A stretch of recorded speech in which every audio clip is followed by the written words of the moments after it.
Hey guys, Hot Rod Reverend here, back at it again today, and we're still setting up stuff in the shop here in Red Lion, Pennsylvania, bit by bit, little by little. Thanks for joining us. Just the other day, I received a 20-gallon low-profile oil drain pan from a company called Garvee that wanted me to test it out, and it just so happens that it's time for an oil change of the 1955 Ford Fairlane Club Sedan, so stick around. Let's test this thing out and give it a good review. Open up the box. Of course, there's a little notice here about sharp objects. You do want to be careful with anything you get. From time to time, I get companies that contact me. I don't have time to review everything that everybody wants me to do, but this one here looked like it would be good to take a look at and something I would use. And even if not here at our church, we got a bus fleet and a full bus garage, actually a couple of them. So looking pretty good so far. A couple of hard plastic wheels, a box of hardware. Now there is an electric pump that is a part of this unit, and obviously you can tell that's inside. You can tell from the shipping though, boy, that box kind of gave way.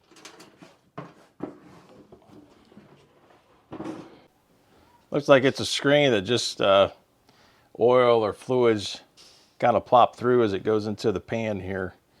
This is a little bit bent up.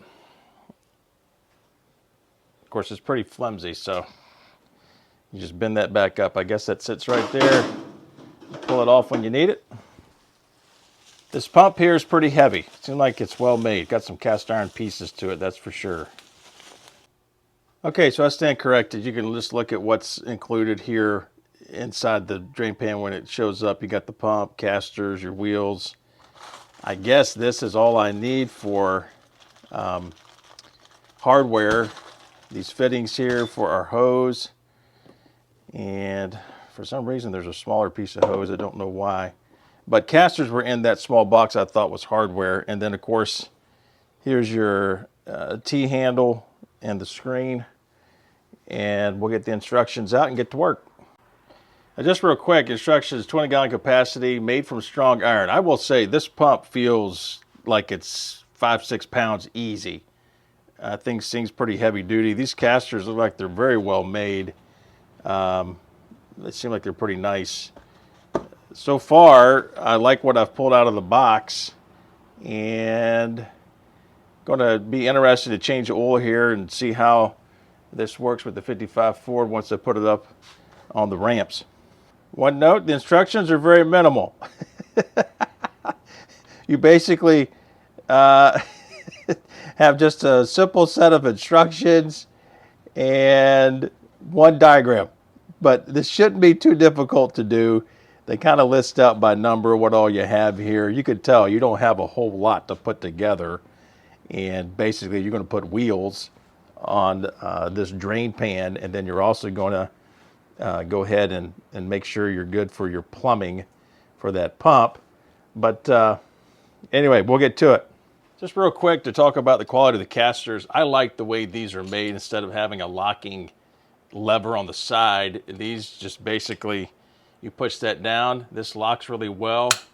This seems like some kind of a urethane caster with good bearings in it. These are quality right here.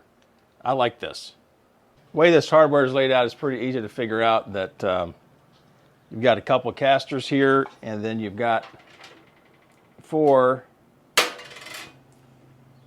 of these bolts and nuts, and that's what's going to affix this to the front end of this pan.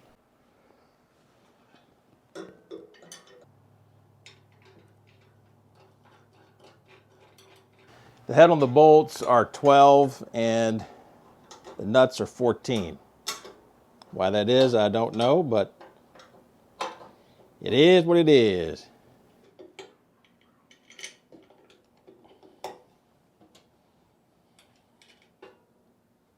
All right, next up are our rear wheels, and we got a couple washers and a lock nut here.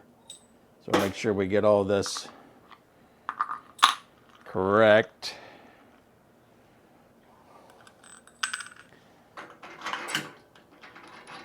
All right, and both the head and the nut are 19. Just got a lock nut, just want to get that down so that wheel can spin freely.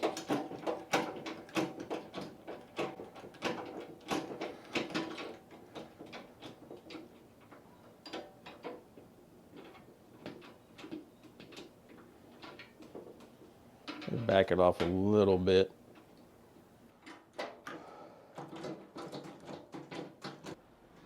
All right, there we go. We're pretty good with the wheels. All right, next up is to mount the T-bar handle. It's got some nice grips on here, and it looks to be decently made. Just to, you know, what is this, 1-inch tubing or something?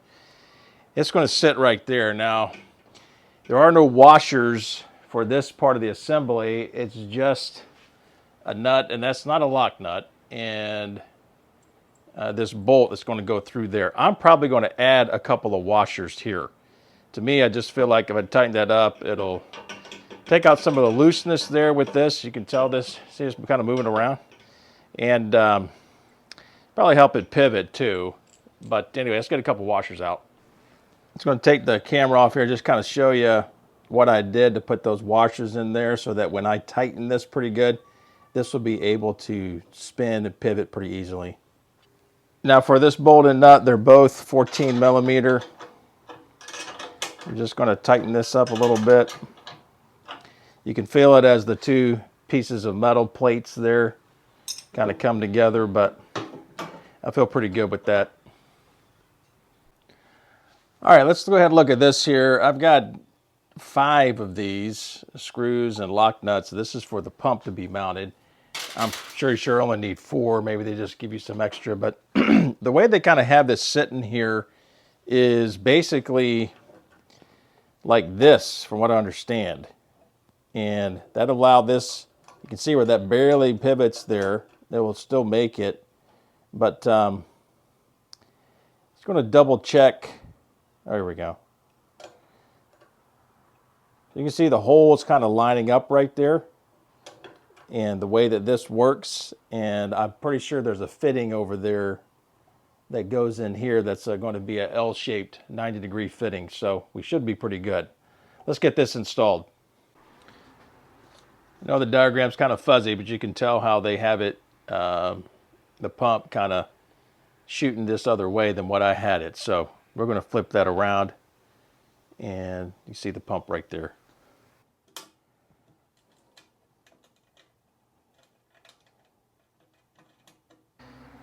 Of course, this nut size is 10 millimeters, so good luck finding your 10 millimeter socket or wrench, but there we go. All right, so we're all torqued down here, and we're going to get our fittings hooked up.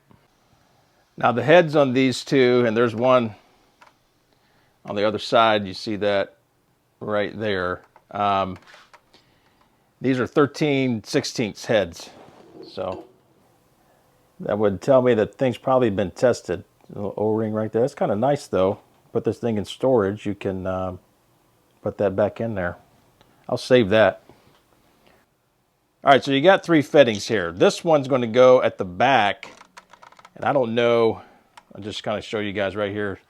I'm pretty sure that goes there. And that could be for draining something with if you got an extra hose or whatever you're going to use. You don't get a hose with this one, but it's a fitting nonetheless for this in case you're going to do something else to put oil into the pan from up high. But these two right here, I'm assuming that what's going to happen is that the one that's angled, the 90-degree job, is going to go on the back.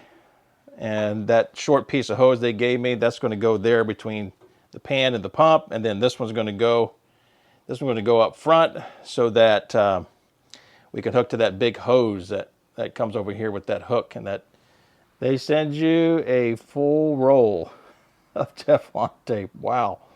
I'll tell you what, that kind of spins in there free and easy. I'm not getting the friction I normally would get. I'm going to put some more on there. Of course, I didn't check this out to see if it was NPT threads or what, but all the same, you would think it would be. That fitting right there, 15/16 to get around it. Give you more hose than you need. I'm just going to have to trim this a little bit before I put it on. Now we'll get this fitting on the front. All right, now I should have been paying attention when I took those first fittings off because they're not NPT, and what would give that away is because of the O-rings that were on the ends of those fittings. And that's my mistake. And of course, that's why they give you all this Teflon tape to try to keep things sealed up.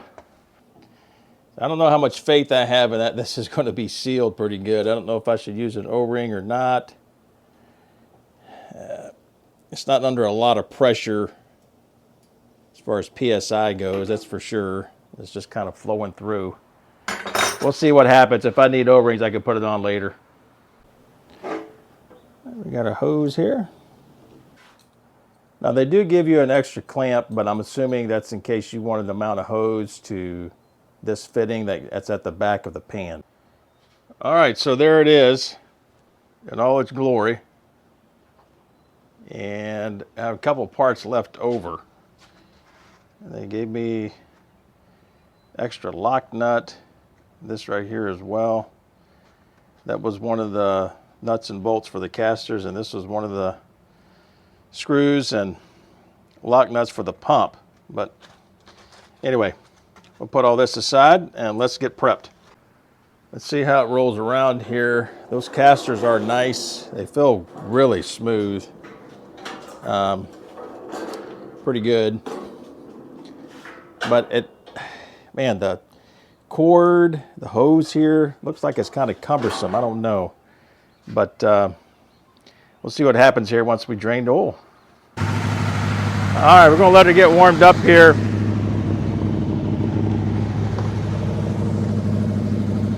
Still at 100. We're probably gonna less than that, and let it run for a few minutes. Choke is still engaged.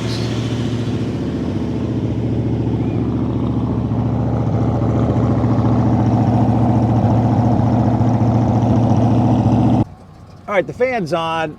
We're at about 180 or so. It's starting to get warm, but probably warm enough to change it. So let's pull this thing in here. All right, Ford's in position, nice and hot, and we'll roll this in there right underneath of the oil pan. We can drain right there. I am going to get my dirty blanket real quick so I don't get nasty. Get on the floor right here, and we'll drain it. We won't go through the entire process. Those of you wondering, I am using an F17 Atlas filter made in the USA here for the 55 Ford 292Y block. Okay, it's a little cumbersome in here with being on the floor, but this is typically what you and I would deal with, let's say, ramps. Sliding this thing under there, there's plenty of space and room. I am wearing gloves, that way it's easier to the camera. This is a 1 1/8 drain plug here for this oil pan. So while I hold the camera in one hand, let me see if I can't down the other. There we go.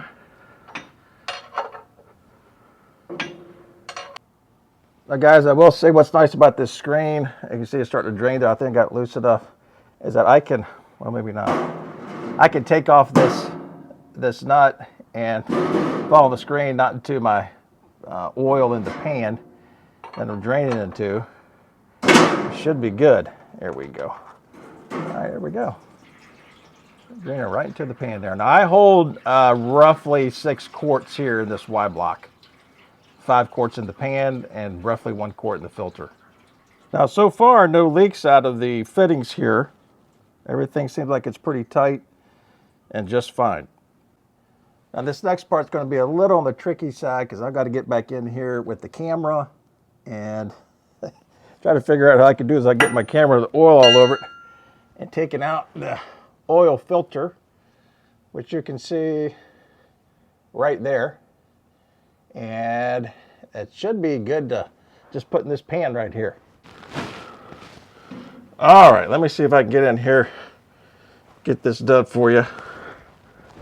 Probably can't see much of the oil filter from this angle, but I'm gonna reach up there and grab it.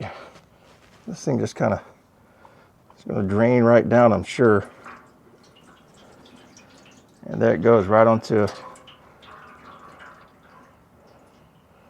pan here. But as big as this pan is, it should be nice. There you go. Yeah, see what I mean? Everything just drained right down in there. Pull that filter out of there. So a second.